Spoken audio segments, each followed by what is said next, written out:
This is CGTN, China Global Television Network.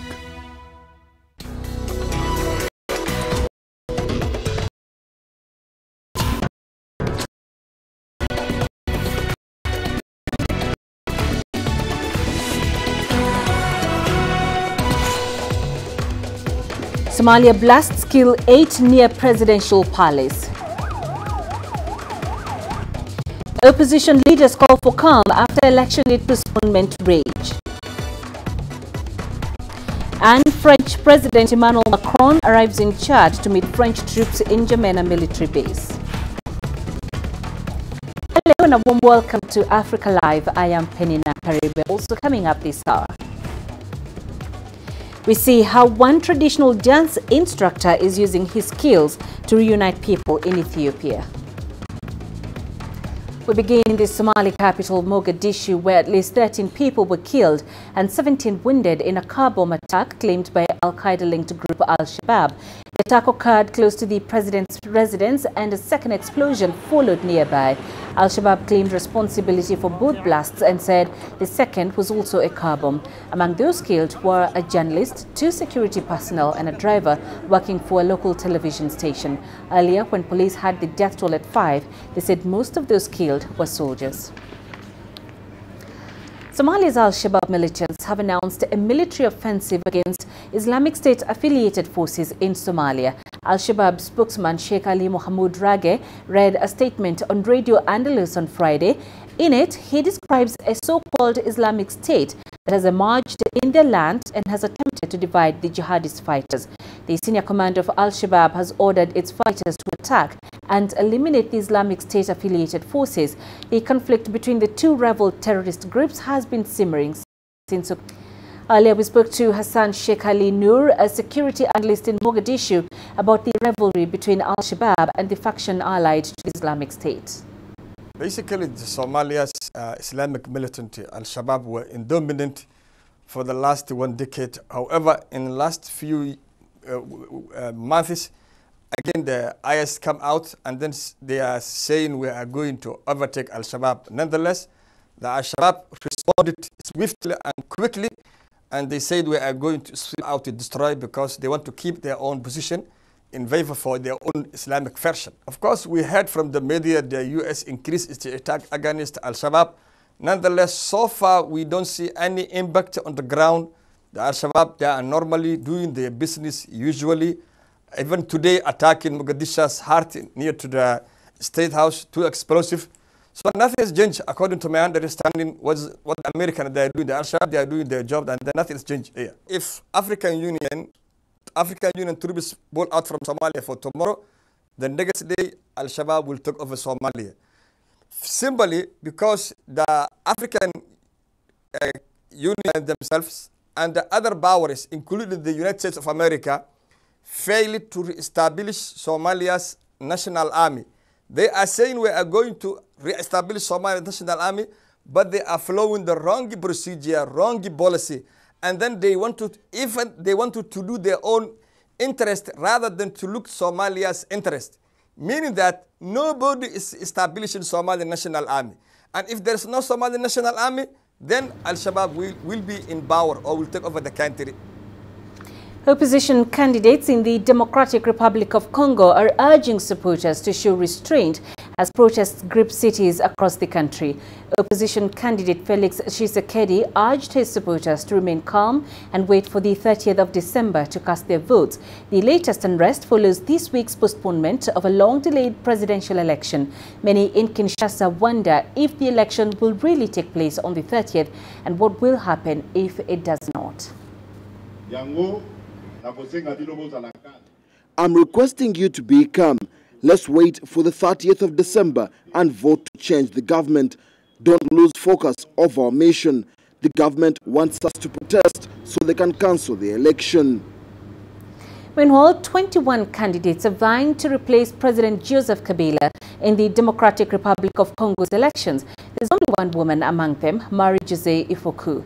The former deputy governor intends to revive a country that has been battered by years of conflict and political crises. CGTN's Leon Senyange has more.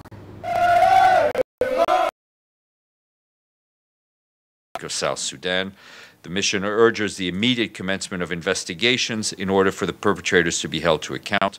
The mission also urges the parties to revitalize the agreement, to adhere to the commitments outlined in the agreement, and to ensure that all their forces are aware and comply with the tenets of the agreement. Burundi has a new capital, and the government will now move to the central town of Gitega. The previous capital, Bujumbura, will function as the country's economic center. A spokesman for the president described the decision as historic. He said cabinet meetings will be held in Gitega and 5 ministries will move there at the start of the year. The United Nations has warned delayed elections in Guinea-Bissau is setting the country up for another political crisis. The Assistant Secretary General for Political Affairs, Tayebruk Zerwan, briefed the UN Security Council, saying decisive steps needed to be taken. Meanwhile, the chair of the UN body that oversees the country is asking the international community to consider giving the government emergency financial support. CGTN's Nick Harper reports from New York. On the surface, the last 6 months has seen great change in Guinea-Bissau. A new Prime Minister has been installed and there's been the formation of a new inclusive government. But the United Nations Assistant Secretary General for Political Affairs, Tayebruk Zerwan, said authorities must now meet the new legislative election date on March the 10th. That's 4 months after it was originally scheduled. Zerwan warned that not to do so would risk lurching towards another political crisis. He said the international community should now consider sending a strong message to the country's government and authorities that credible elections were now needed, and needed without delay. The West African country has a history of political instability, and as Mauro Vieira, the chair of the Guinea-Bissau configuration of the UN Peacebuilding Commission, told the UN Security Council, its economic situation remains strained. Vieira urged UN members to look at providing emergency and targeted budget support to try and stabilise the public sector. The World Bank predicts economic growth in the country will fall more than 2% this year, down from 5.9% in 2017 to 3.8% this year. Nick Harper, CGTN, New York. You're watching Africa Live. Coming up after the break. French Yellow Vest protesters march through Paris amid low turnout. And traditional dance instructor uses his skills to unite people in Ethiopia. The greatest journeys, the greatest sights, the greatest adventures. Here in Panata, this weir allows the locals to walk on water. We're far more than just TV news. We're your passport to the wonders of Africa. To bring you stories of struggle, survival and hope.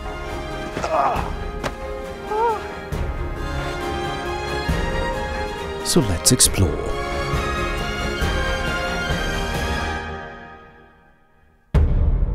CGTN. See the difference.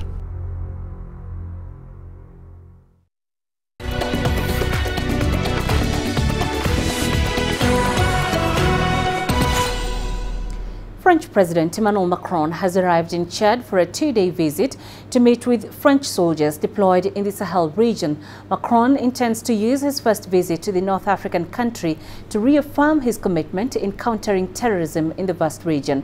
He is also set to hold talks with his counterpart, President Idriss Déby.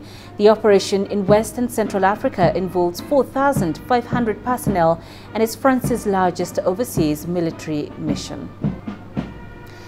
Back in France, police in Paris have again used tear gas and their batons on yellow vest protesters in now the 6th weekend of demonstrations. One protester was seen spraying foam from a fire extinguisher on riot police. The police then responded with hitting the man with a baton until he dropped the extinguisher. The number of protesters in Paris, however, is down compared to prior weekends. Police have been clearing protest camps in the run-up to the Christmas holidays. In southern France on Friday, a driver died after hitting a truck blocked on a roundabout by demonstrators. This brings the death toll linked to the anti-government protests to 10. Nigeria has the highest number of children out of school in the world. That is according to the UN Children Agency, UNICEF, whose recent survey revealed a staggering 13.2 million children have dropped out of school. 37-year-old Halima Salihu and her 3 children reside in Buari, a local community 2 hours from the capital Abuja. They fled their home in Bama, a rural town in the northeast, after it was captured by Boko Haram back in 2014. Halima's husband was killed during the attacks, and now she struggles to raise her 3 children as a single mother. The cost of living in Abuja is high, and jobs are hard to come by. Quite often, the whole family have had to take up casual jobs in the community to be able to feed themselves.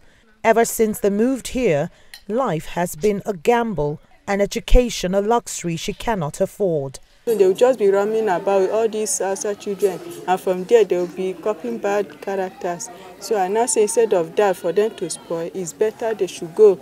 I now went and explained myself to the principal of the school. He now said to let them be coming. Then, but let me find way to do and come and pay for their registration and school fees and other things.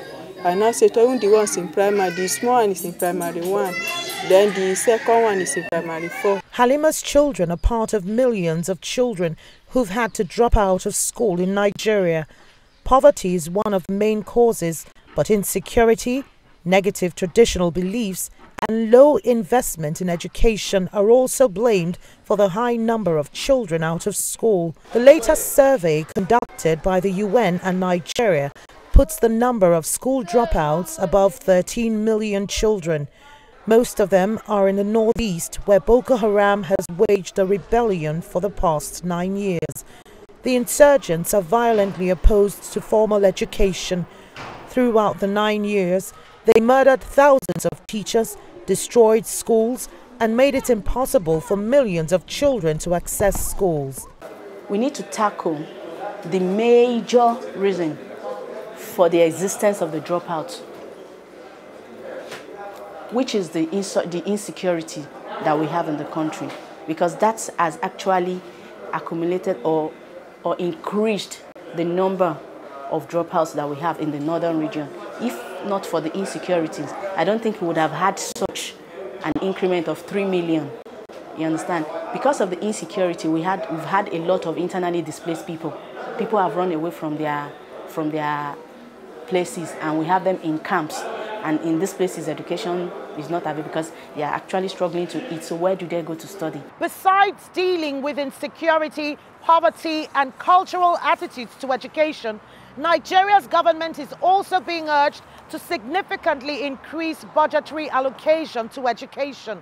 Currently, only 7% of the total budget goes to financing education, far below the 26% recommended by the UN. Next year's budget proposal, presented on Wednesday by President Buhari, for the first time made a generous allocation of $1.2 billion compared to nearly $300 million allocated in the 2018 budget proposal. Kelechi Amekalam, CGTN Abuja, Nigeria. To South Africa, where the peak holiday season is in full swing, especially in Cape Town, where the city is enjoying its first post-day zero festive period, when water was expected to run out through the city. The water restrictions have eased significantly. CGTN's Travis Andrews explains. The visitors have arrived, and that means Cape Town's beaches, hotels and restaurants are filling up, which is always good news for the city's tourism industry.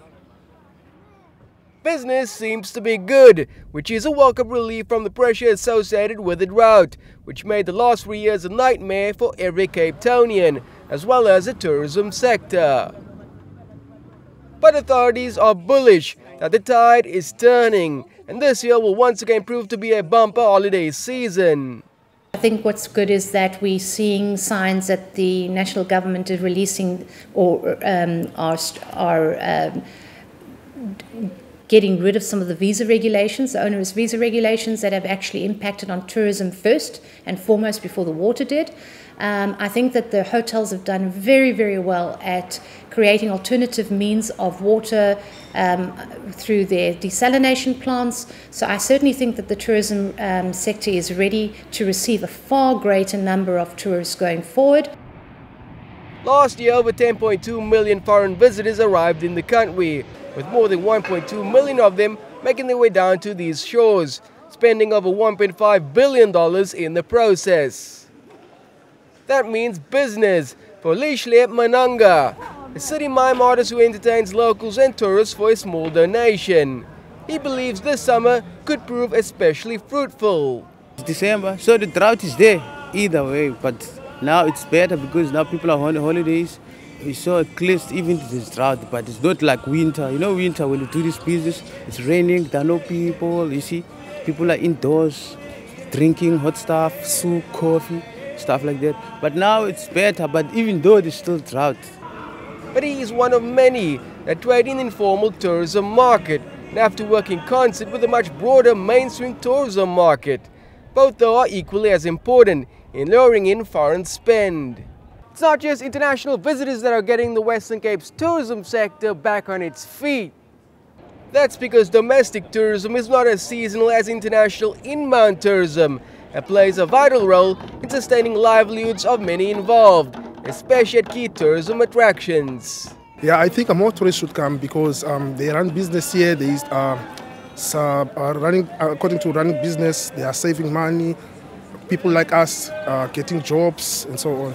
For now, though, sunshine and white sandy beaches can be enjoyed by those lucky enough to spend this Christmas in the mother city, where local hospitality, a myriad of cultures and traditional cuisines await them all. Travis Andrews, CGTN, Cape Town.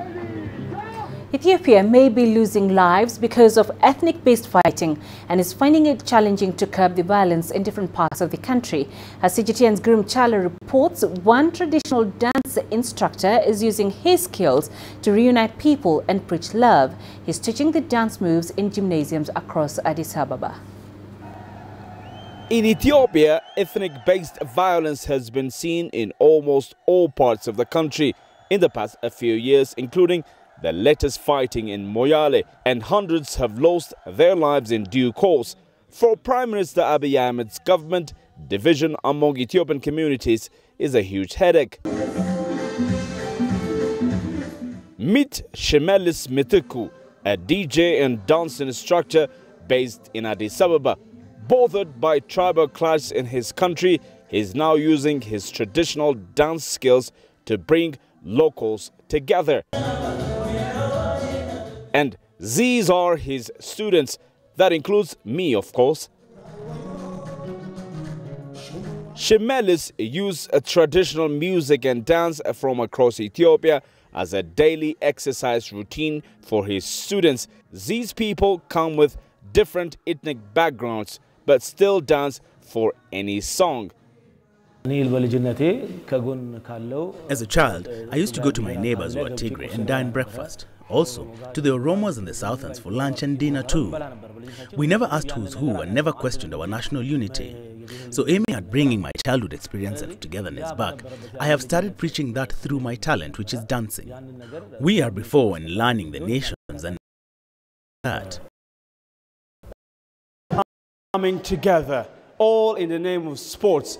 But behind it, there is big national agenda, the agenda of unity.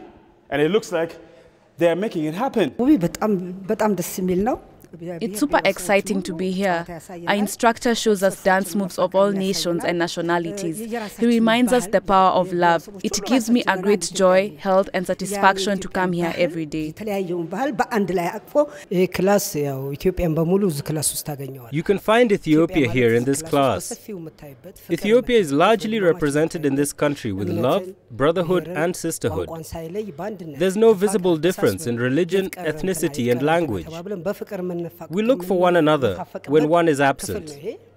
The songs are from different nationalities and people, but we dance to the rhythm with harmony. About 10 months now since these multicultural dance classes started, Shemelis, the instructor, is happy with the gains made. At this time, I can say I'm very successful, more than I could imagine.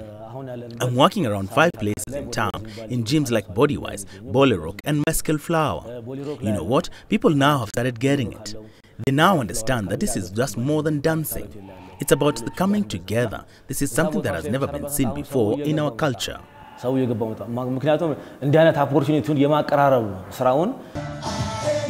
In history, Ethiopia's unity has been endangered for both external and internal reasons. But the nation stands still, and these Ethiopians are trying to showcase the kind of bright future the country badly needs. This is one of the sports activities that Addis Ababa is seeing since recent times. As we've been saying earlier, if sports can incorporate differences, then it has played more than a role. CGTN, Addis Ababa, Ethiopia. And coming up in sports,